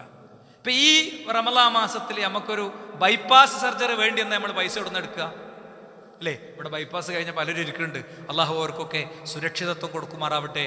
അവരുൾപ്പെടെ നമുക്ക് എല്ലാവർക്കും അള്ളാഹു ഇങ്ങനത്തെ പൊടുന്നനെയുള്ള പ്രതിസന്ധികളിൽ നിന്ന് ബുദ്ധിമുട്ടുകൾ നമ്മളെ കാത്തുരക്ഷിക്കുമാറാകട്ടെ. നമ്മൾ എന്താ ചെയ്യുക? അപ്പോൾ റമളാനിൽ ചിലപ്പോൾ നമ്മുടെ അടുത്ത് കുറച്ച് ടൈറ്റൊക്കെ ഉണ്ടാകും. റമളാൻ കഴിഞ്ഞാൽ റിക്കവർ ചെയ്യാൻ പറ്റിയ ആ ടൈറ്റൊക്കെ ഒന്നങ്ങോട്ട് വാങ്ങി ഒന്നങ്ങോട്ട് കൊടുത്ത് അങ്ങനത്തെ കാര്യങ്ങൾ നമ്മൾ വളരെ ശ്രദ്ധാപൂർവം ചെയ്യുന്നൊരവസ്ഥ വേണം. എന്താ വെച്ച് കഴിഞ്ഞാൽ ഒരുപാട് ഫളായിലുകളുണ്ട്. അള്ളാഹു മനുഷ്യൻ്റെ പാപങ്ങൾ പുറത്തു കൊടുക്കും. രാവിലെയും വൈകുന്നേരവും 2 മലക്കുകൾ വരുന്നുണ്ട് എന്നാണ്. ആ മലക്കുകൾ എന്തു ചെയ്യും? ആ മലക്കുകൾ കൊടുക്കുന്ന ആൾക്ക് കൂടുതൽ കൊടുക്കാൻ വേണ്ടി പ്രാർത്ഥിക്കുന്നതാണ്. അതുകൊണ്ട് നമ്മളെ സ്വതക്കകൾ നമ്മൾ ശരിക്കും കൊടുക്കുക. ഇന്ന് 2 സ്വതക്ക ഞാൻ നിങ്ങളുടെ മുന്നിൽ വെക്കുകയാണ്. ഒന്ന്, എല്ലാ വർഷവും നമ്മൾ പാവപ്പെട്ട കുട്ടികൾക്ക് വേണ്ടി ഏകദേശം ഒരു 100ന്റെ മേലെ കുട്ടികൾക്ക് നമ്മുടെ നാട്ടിൽ നമ്മൾ പെരുന്നാളിൻ്റെ വസ്ത്രം കൊടുക്കാറുണ്ട്. അവർ നമ്മളെ കൂപ്പൺ കാത്തിരിക്കുകയാണ്. 1300 രൂപയാണ് ഒരു കുട്ടിക്ക്. അത് ഒരു കുട്ടിക്ക് കൊടുത്താൽ നമുക്കൊരു നഷ്ടം വരില്ല. ആ കുട്ടി അത് ധരിക്കുമ്പോൾ ഒരുപക്ഷെ അള്ളാഹു സുബ്ഹാനഹു വ തആല പറഞ്ഞെന്താ അറിയോ? നമുക്കുള്ള ഒരു സ്വതക്ക കൊണ്ടാണ് ദുരന്തം തടയാന്നാണ്. നമ്മൾ ആക്സിഡൻ്റ് ആകേണ്ടത്, നമുക്ക് ക്യാൻസർ വരേണ്ടതൊക്കെ ഒരുപക്ഷെ പടച്ചോൻ ഇതുകൊണ്ടായിരിക്കും തടയുക. അതുകൊണ്ട് ഇനി ഒരു ഫുള്ള് കൊടുക്കാൻ പറ്റില്ലെങ്കിൽ ഒരു പകുതി കൊടുക്കുക. സ്വതക്ക ചോദിച്ചാൽ അപ്പോൾ 10 റുപ്യ കൊടുക്കണേ സ്വഭാവമുള്ള കുറച്ച് ആൾക്കാരുണ്ട്. ഞാനങ്ങനെ ആരും വിഷമിപ്പിക്കാൻ വേണ്ടി പറയുന്നല്ല. 10 റുപ്യന്നെ കൊടുക്കാൻ കഴിയാത്ത 10 റുപ്യ കൊടുക്കുന്നവരുണ്ട്.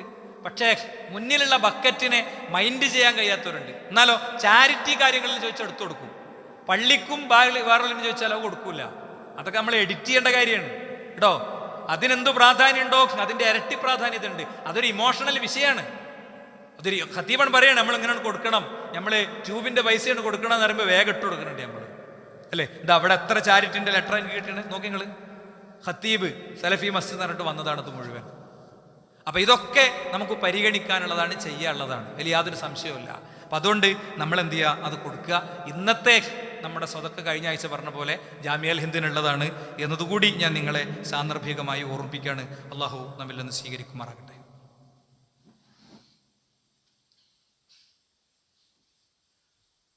അൽഹംദുലില്ലാഹ് വസ്സലാത്തു വസ്സലാമു അലാ റസൂലില്ലാഹ് വഅലാ ആലിഹി വസഹബിഹി അജ്മഈൻ. അമ്മാ ബഅദ്.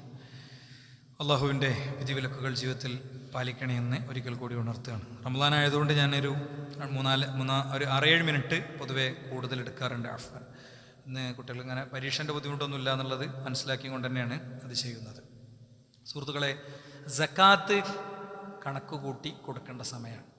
റമളാനും സക്കാത്തും തമ്മിൽ ബന്ധമൊന്നുമില്ല. പക്ഷെ നമ്മൾ റമളാൻ പൊതുവെ എടുക്കണമെന്നറിയും, കൊടുക്കണീനൊക്കെ ഇരട്ടിക്കിരട്ടി കിട്ടുന്ന കാലമാണ്. അവസാനം ഇപ്പത്താകുമ്പോൾ പ്രത്യേകിച്ചും കിട്ടും. ഞാൻ നേരത്തെ പറഞ്ഞല്ലോ 83 വർഷമോ 4 മാസമോ എന്ന് പറഞ്ഞല്ലോ, അങ്ങനെ കിട്ടും അപ്പോൾ കൊടുക്കുന്ന ഫീൽസിനൊക്കെ.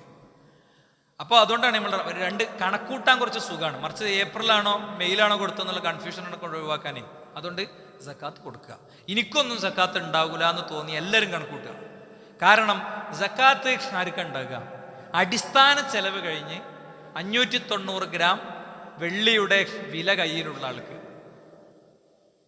അടിസ്ഥാന ചെലവ് കഴിഞ്ഞ് നമ്മളെ അടിസ്ഥാനം ഇങ്ങനെയാണ് നീട്ടാം. നല്ല ബ്രാൻഡഡ് ഷർട്ട് ഫുള്ള് ബ്രാൻഡഡ് വാങ്ങുന്ന ആൾക്കാർ അവരൊക്കെ അത് കഴിഞ്ഞ് വാങ്ങണ്ടെന്നൊന്നും ഇവിടെ ആർക്കും അഭിപ്രായമില്ല കേട്ടോ. നമുക്ക് ബ്രാൻഡഡ് വേണമെങ്കിൽ ബ്രാൻഡഡ് തന്നെ വാങ്ങാം. പക്ഷേ ബ്രാൻഡഡൊക്കെ ഇപ്പോൾ ഒരു അഡിക്ഷനാണ്. നമുക്ക് ആകെ MDMA മാത്രമേ ഇപ്പോൾ അഡിക്ഷനുള്ളൂ. പറഞ്ഞു വന്നപ്പോൾ ബ്രാൻഡഡ് ഒരു തരം അസുഖമാണ്. ഫോണാണെങ്കിൽ ഐഫോൺ തന്നെ വേണം അല്ലേ? പിന്നെ ഇങ്ങനെയുള്ള ഞാൻ പറയണില്ല, ഞാൻ പറഞ്ഞിട്ട് വല്ല കമ്പനിക്കും അത് എന്ത് ചെയ്യണ്ട, ഒരു പരസ്യമാകട്ടല്ലോ. അപ്പം അതുകൊണ്ട് അങ്ങനത്തെ ഒരു അവസ്ഥയൊക്കെ നമ്മളൊന്ന് ശരിക്കും നോക്കണം. നമുക്കിവിടെ സക്കാത്ത് സെല്ലുണ്ട്. നമ്മളെ സക്കാത്ത് സെല്ല് വളരെ ഭംഗിയായി ഓരോ വർഷത്തെയും സക്കാത്ത് സെല്ലുകൊണ്ട് നമ്മൾ ഓരോ വീടിൻ്റെ കാര്യങ്ങൾ ഫില്ല് ചെയ്തു. പിന്നെ രോഗികൾക്ക് കൊടുത്തു. അങ്ങനെ ഓരോന്നും നമ്മൾ വളരെ കുറച്ച് ഒരു 3 ലക്ഷം ആ ഒരു റൗണ്ടിലേക്കാണ് കറക്റ്റ് സംഖ്യ ഞാനൊന്ന് നോട്ട് ചെയ്തെടുക്കണം എന്ന് വിചാരിച്ചിരുന്നു. നോട്ട് ചെയ്തെടുക്കാൻ പറ്റിയിട്ടില്ല. കഴിഞ്ഞ വർഷത്തെ സക്കാത്തിൻ്റെ ഡീറ്റെയിൽ ഇൻഷാല്ലാ അവിടെ പ്രദർശിപ്പിക്കാൻ സക്കാത്തിൻ്റെ ചുമതലയുള്ള ആളുകളോട് നമുക്ക് പറയാം. അപ്പം അതുകൊണ്ട് നമ്മളൊക്കെ കണക്കൂട്ടുക. സ്ത്രീകളോട് പറയാം, നമ്മൾ വാപ്പ തന്നതാണ്, വാപ്പ തന്നോടുകൂടെ വാപ്പാൻ്റെ കഴിഞ്ഞു. ഭർത്താവ് അത് കൊതിച്ചടക്കുന്ന ഒരാളാണെങ്കിൽ മൂപ്പർക്ക് ഉത്തരവാദിത്തമുണ്ട്. അല്ലാത്തതാണെങ്കിലോ ഭാര്യക്കാണ് ഉത്തരവാദിത്വം. അതിൽ നിന്നാണ് എടുത്തു കൊടുക്കുക. മനസ്സിലായില്ലേ? അത് 10 കൊല്ലത്തോ കൊടുത്തിട്ടില്ലേ 10 കൊല്ലത്തതും കൊടുക്കണം. അത് ഏതോ ഒരു ഉസ്താദ് 100 പവനെ കണ്ട് സൂക്ഷിച്ചു വെച്ചാൽ പിന്നെ അത് പിന്നെ എന്താ പറയുക ആഭരണ എന്ന് വിചാരിച്ചു കഴിഞ്ഞാൽ പിന്നെ പ്രശ്നമല്ല എന്നാണ്. ബനു ഇസ്രായേലുകൾ മറ്റേ കടലിൽ നിന്ന് ഇങ്ങോട്ട് ചാലുണ്ടാക്കി കണ്ട് മീൻ പിടിച്ച ജാതി മസലയും കൊണ്ട് നടക്കുന്ന ആൾക്കാരുണ്ട്. അവരെ മസലയും കെട്ട് നടന്നാലേ അല്ലദീനല യൂതൂന സകാത്ത് കൊടുക്കാത്തവർ ഹും ബിൽ ആഖിറതി ഹും കാഫിറൂൻ. പരലോകണ്ട് ഓർമ്മല്ലാത്തവരോ അവര്, പരലോകത്തെ നിഷേധിക്കണവരാരോടെന്നാണ് ആയത്ത്. ഇനി വലാ യൂതൂന സകാത്ത ഇല്ലാ വഹും കുസാല വലാ യുൻഫിഖൂന ഇല്ലാ വഹും കാരിഹൂൻ. മുനാഫിഖിന്റെ സ്വഭാവ നിസ്കാരത്തേക്ക് വിളിച്ച അണയാൻ പണിയായിരിക്കും ഓൽക്ക്. നിസ്കാരത്തേക്ക് ഒരു വരൂല, മടിക്കും. അതുപോലെ തന്നെ കൊടുക്കുമ്പോൾ മനസ്സും അടുത്തേ കൊടുക്കുള്ളൂ. മുനാഫിഖാരാന്ന് അറിയണമെങ്കിൽ അടയാളം പഠിപ്പിച്ചതാണ്. മുനാഫിഖിന്റെ ഇടം നരകത്തിലെ അടിത്തട്ടാണെന്ന് അല്ലാഹുവിന്റെ റസൂൽ പഠിപ്പിച്ചു. ഇനി നരകത്തിൽ പോകാനുള്ള കാരണം പറയുന്നിടത്ത് പറയാ, മാ സലകക്കും ഫീ സഖർ, എന്തേ നിങ്ങൾ ഈ സഖർ എന്ന നരകത്തിൽ എത്തിയത്? ഖാലു ലം നകു മിനൽ മുസല്ലീൻ, നിസ്കരിക്കാറുണ്ടായിരുന്നില്ല. വലം നകു തുഇമുൽ മിസ്കീൻ, ഞങ്ങൾ അഗതികൾക്ക് ഭക്ഷണം കൊടുക്കാറില്ലായിരുന്നു. ജീവിതത്തിൽ ഓരോരോ രംഗങ്ങൾ വരും. മഹാപകടത്തിൽ നിന്ന് രക്ഷപ്പെട്ടു, മഹാരോഗത്തിൽ നിന്ന് രക്ഷപ്പെട്ടു, വീണ്ടും ഒരു റമദാനിൽ ജീവിച്ചു. ഇതൊക്കെ നമുക്കുള്ള സൂചനയാണ്. അവിടെയൊക്കെ തിരുത്തണം. അവിടെ മുതൽ ഒരു പുതിയ ജീവിതം ആരംഭിക്കണം സുഹൃത്തുക്കളെ. വലാ യഹ്സബന്നല്ലദീന യബ്ഖലൂന ബിമാ ആതാഹുമുല്ലാഹു മിൻ ഫദ്ലിഹി, അല്ലാഹു കൊടുത്ത സമ്പാദ്യത്തിൽ പിശുക്കുന്ന ആളുകൾ അത് അവർക്ക് ഖൈറാണെന്ന് വിചാരിക്കരുത്, അതവർക്ക് ദോഷമാണ്. സയതബഖൂന മാ ബഖലൂ ബിഹി യൗമൽ ഖിയാമ, സകാത്ത് കൊടുക്കാതെ അവർ സൂക്ഷിച്ചു വെച്ച സ്വത്ത് അതുകൊണ്ട് അവരുടെ കഴുത്തിൽ കണ്ടാഭരണം അണിയിക്കും. അത് മുഴുവൻ അവരുടെ കഴുത്തിൽ പടച്ചോൻ ഇട്ടുകൊടുക്കും എന്ന് വളരെ കൃത്യമായി പറയാണ്. മാത്രല്ല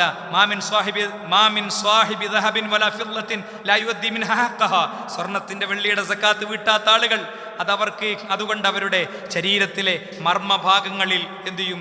ചൂടുവെക്കപ്പെടുമെന്ന് അള്ളാഹുവിന്റെ ഖുർആൻ പറയാണ്. ഇതൊക്കെ പേടിപ്പിച്ച് കണ്ട് വാങ്ങാനല്ല, ഇത് നമ്മളതല്ല പൈസ, അതാ വിഷയം. ഇത് അഗതിയുടെ, അനാഥന്റെ, അങ്ങനെ 8 വിഭാഗങ്ങൾ, സക്കാത്തിന്റെ 8 വിഭാഗങ്ങൾ പഠിപ്പിച്ചിട്ടുണ്ട്. അവർക്കുള്ളതാണ്. അതുകൊണ്ട് കണക്കൂട്ടുക. ലക്ഷങ്ങളും വലിയ ബിൽഡിംഗ് ഒന്നും വേണ്ട. അടിസ്ഥാന ചെലവ് ചുരുങ്ങി വലിയ രോഗ ബുദ്ധിമുട്ടൊന്നും ഇല്ലാത്ത ആളുകൾക്ക് പൊതുവെ കൊടുക്കേണ്ടി വരും. PF ഉള്ള പൈസ ശരിക്ക് കണക്കൂട്ടി കൊടുക്കുക. കഴിഞ്ഞ കൊല്ലം കൊടുത്തതല്ലേ കൊല്ലം കൊടുക്കണം. എത്ര കൊല്ലാണോ കിടക്കുന്നത് അത്ര കൊല്ലം കൊടുക്കണം. യാതൊരു സംശയമില്ല. ഒരു വട്ടം കൊടുത്താൽ പിന്നെ കൊടുക്കണ്ടെന്നൊക്കെ മസാല വിചാരിച്ചു വെച്ച ആളുകളുണ്ട്. ഈ വിഷയങ്ങൾ കൂടുതൽ പഠിക്കുക. അതോടൊപ്പം സക്കാത്തുൽ ഫിത്തർ, സഹോദരന്മാരെ, സക്കാത്തുൽ ഫിത്തർ നമ്മൾ കൊടുക്കണം. സക്കാത്തുൽ ഫിത്തറിന്റെ ഇതെന്താ? അതിൻ്റെ ഹദ് എന്താ? അന്നത്തെ ദിവസത്തെ ഭക്ഷണം വീട്ടിലുള്ളവരൊക്കെ കൊടുക്കണം. അഥവാ വാങ്ങണോരും കൊടുക്കണോരും ഒന്നാകും. പലപ്പോഴും നമ്മളെ പള്ളിയിൽ നിന്ന് 2.5 കിലോനാണ് ഒരു വ്യക്തിക്ക് കൊടുക്കേണ്ടത്. ഏറ്റവും സൂക്ഷ്മമായ കാര്യം അതാ. 2.5 കിലോ അരിയുടെ പൈസ നമ്മൾ ഒരു കവറിൻ്റെ പൈസയും കൂടിയും കൂട്ടി 120 രൂപയാണ് കണക്കൂട്ടിയിട്ടുള്ളത്. ചിലവ് കഴിഞ്ഞിട്ട് ഇനി വല്ലതൊരു ബാക്കിയുണ്ടെങ്കിൽ അതൊന്നുകിൽ നിങ്ങളോട് പറയും, അല്ലെങ്കിൽ നിങ്ങൾക്ക് ഓരി വെച്ച് തരും. അത്ര കൃത്യം, വേറൊന്നും കൊടുക്കൂല, പറഞ്ഞിട്ടേ എടുക്കുള്ളൂ. 120 റുപ്യാണ്. അപ്പോൾ ഒരു 5 ആളൊക്കെ ഉള്ള ഫാമിലിയിൽ കുറച്ച് ബുദ്ധിമുട്ടൊക്കെ ഉണ്ടാകും. കടം വാങ്ങിയിട്ട് കൊടുക്കുക. കാരണം പെരുന്നാളിൻ്റെ ദിവസത്തെ ഭക്ഷണം നമ്മളെ എടുത്തിട്ടുണ്ടല്ലോ, ഉണ്ടാവുമല്ലോ, അതുകൊണ്ട് കൊടുക്കുക. അപ്പം എന്ത് ചെയ്യും? നമുക്ക് എന്ത് ചെയ്യും? അങ്ങനെയുള്ള ആളുകളെ പ്രത്യേകം പരിഗണിച്ച് അവരുടെ കാര്യങ്ങളിൽ ചെറിയ ശ്രദ്ധയൊക്കെ ഉണ്ടാകും. അവർക്ക് അതിലേറെ വലുത് കിട്ടും. പടച്ചോന് കൊടുത്ത തിരിച്ചിട്ടെന്ന് പറയുന്നതിൻ്റെ വേറൊരു മസലയാണത്. അതുകൊണ്ട് അതിനി വൈകിപ്പിക്കാതെ നമുക്ക് എന്ത് ചെയ്യണം? അതിൻ്റെ അർഹരായ ആളുകളെ കണ്ടെത്തി അത് കൊടുക്കണം. അതുകൊണ്ട് ആ കാര്യവും എല്ലാവരും ശ്രദ്ധിക്കുക. ഒറ്റവാചകത്തിലൊരു കാര്യവും കൂടി പറയുന്നു. ശനിയാഴ്ചകളിൽ നടത്തി വന്ന ക്ലാസ് നമ്മൾ ഒരു ചർച്ചൻ്റെ അടിസ്ഥാനത്തിൽ ഞായറാഴ്ച ളുഹ്ർ സ്വലയ്ക്ക് ശേഷം 1 മണിക്കൂർ 1.25 മണിക്കൂർ സ്ത്രീകൾക്ക് ജോലിക്ക് തിരിച്ചു പോകാവുന്ന രീതിയിൽ സെറ്റ് ചെയ്തിട്ടുണ്ട്. ഈ ആഴ്ചയിലെ വിഷയം വളരെ പ്രധാനപ്പെട്ടൊരു വിഷയമാണ്. ഈ ആഴ്ചയിലെ വിഷയം നിങ്ങളൊക്കെ മനസ്സിലാക്കുക. നമ്മളുടെ കുട്ടികൾ, നമ്മളറിയാത്ത നമ്മളുടെ കുട്ടികൾ എന്നാണ്. നമുക്കൊരിക്കലും അറിയാത്ത നമ്മളെ കുട്ടികളുണ്ട്. അവരുടെ അടുത്തുള്ള കുറേ പരിപാടിയുണ്ട്. അതെന്താണെന്നുള്ള അതിൻ്റെ അപകടങ്ങൾ ഓരോന്നും പറഞ്ഞിരലാണ്. ഞാൻ എപ്പോഴും പറയണ മാതിരി കെണി പോയി ചാടീൻ്റെ ശേഷം പടച്ചോനെ എന്ന് വിളിക്കണ്ട. ഓരോരുത്തരും എന്ത് ചെയ്യുക? ശരിക്ക് വരിക. മുതിർന്ന കുട്ടികളെ കൊണ്ടുവരണ്ടെന്ന് കഴിഞ്ഞ ദിവസം ഞാൻ പറഞ്ഞിരുന്നു. അവരെ കൊണ്ടുവരുന്ന രീതിയിൽ നമ്മൾ വിഷയം ക്രമീകരിക്കാനുള്ള ധാരണയായിട്ടുണ്ട്. അവർക്ക് കൂടി അത് ഉപകാരപ്പെടണം എന്ന രീതിയിൽ ക്ലാസ്സിനെ സെറ്റ് ചെയ്യാൻ തീരുമാനിച്ചിട്ടുണ്ട്. അതുകൊണ്ട് ഈ ഞായറാഴ്ച മറ്റന്നാ ളുഹ്ർ സലയ്ക്ക് എല്ലാവരും എത്തുക. ളുഹ്ർ സല കഴിഞ്ഞ് ഒരു 1.25 മണിക്കൂർ വളരെ പ്രഗത്ഭനായൊരു വ്യക്തിയാണ് ക്ലാസ് എടുക്കുന്നത്. പിന്നെ നമ്മുടെ ഗ്രൂപ്പിലൊക്കെ അദ്ദേഹത്തിൻ്റെ പേരും വിശദാംശങ്ങളൊക്കെ പോസ്റ്റ് ചെയ്തിട്ടുണ്ട്. ഉന്നത വിദ്യാഭ്യാസ രംഗത്ത് വളരെ പഠിച്ച ഒരാളാണ്. ഇത്തരം വിഷയങ്ങളിലെ കേരളത്തിലെ തന്നെ നമ്പർ 1 ഫാക്കൽറ്റി എന്ന് ഞാൻ പറയും. അപ്പോൾ നമ്മളൊക്കെ അത്തരം വ്യക്തികളെയാണ് പലപ്പോഴും പല വിഷയങ്ങൾക്കും അവലംബിക്കുക. അവർ തരുന്ന റിസോഴ്സസ് വെച്ച് പഠിച്ചിട്ടാണ് നമ്മുടെ കൂട്ടായ്മയിലെ പണ്ഡിതന്മാരൊക്കെ പലപ്പോഴും വിഷയങ്ങൾ അവതരിപ്പിക്കാറുള്ളത്. അത്ര പ്രഗത്ഭനായ ഒരാളാണ്. ആ കാര്യം എല്ലാവരും ശ്രദ്ധിക്കണമെന്ന് ഓർമ്മിപ്പിക്കുന്നു. ഏറ്റവും അവസാനം ഞാൻ പറയുന്നു സുഹൃത്തുക്കളെ, വെള്ളിയാഴ്ച പള്ളിയിൽ വരുന്ന മസല ഞാൻ പറഞ്ഞല്ലോ. അപ്പോൾ അടുത്ത വെള്ളിയാഴ്ചയോടെ തിരുത്തുക.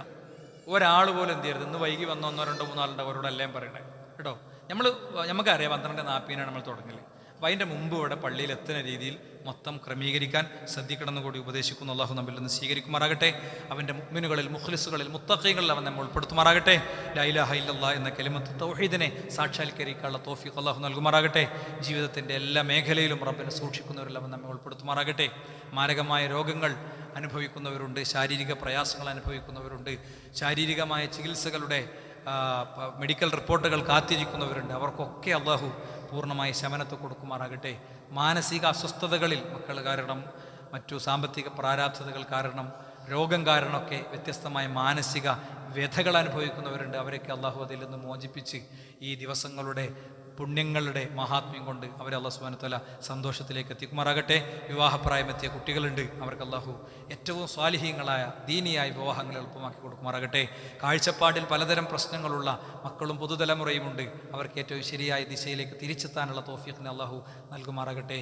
അകല ഗസയിൽ വീണ്ടും പോരാട്ടവും ശക്തമായ പ്രതികരണങ്ങളൊക്കെ നടന്നുകൊണ്ടിരിക്കുന്ന സമയമാണ്. അവർക്ക് അള്ളാഹു സ്വസ്ഥതയുടെ പുതിയ പ്രഭാതത്തെ നൽകുമാറാകട്ടെ. അവർക്കെതിരെയുള്ള ശത്രുവിൻ്റെ സംഘടിത സംവിധാനങ്ങളെ അള്ളാഹു തകർക്കുമാറാകട്ടെ. നമ്മുടെ രാജ്യത്ത് മനുഷ്യ സൗഹാർദ്ദത്തിൽ അധിഷ്ഠിതമായ ജീവിതക്രമങ്ങളെ അള്ളാഹു ഉണ്ടാക്കി തരുമാറാകട്ടെ. നമ്മുടെ വാക്കുകൊണ്ടോ പ്രവർത്തനം കൊണ്ടോ അക്ഷരം കൊണ്ടോ ഒന്നും അത്തരം കാര്യങ്ങൾക്ക് തീ കൊളുത്തുന്ന അവസ്ഥയില്ലാത്ത വിധം നമ്മെ വിവേകികളും പക്വമതികളുമാക്കി അള്ളാഹു മാറ്റുമാറാകട്ടെ. അല്ലാഹുമ്മ ഗ്ഫിർ ലിൽ മുഅ്മിനീന വൽ മുഅ്മിനാത്ത്, അല്ലാഹുമ്മ ഗ്ഫിർ ലിൽ മുഅ്മിനീന വൽ മുഅ്മിനാത്ത്, അല്ലാഹുമ്മ അഇസ്സൽ ഇസ്ലാമ വൽ മുസ്ലിമീൻ, അല്ലാഹുമ്മ അഇസ്സൽ ഇസ്ലാമ വൽ മുസ്ലിമീൻ, اللهم أعز الإسلام والمسلمين، اللهم أعز الإسلام والمسلمين وأذل الشرك والمشركين، وأذل الشرك والمشركين. ربنا آتنا في الدنيا حسنة وفي الآخرة حسنة ربنا وقنا عذاب النار. آمين آمين برحمتك يا أرحم الراحمين. والحمد لله رب العالمين وصلى الله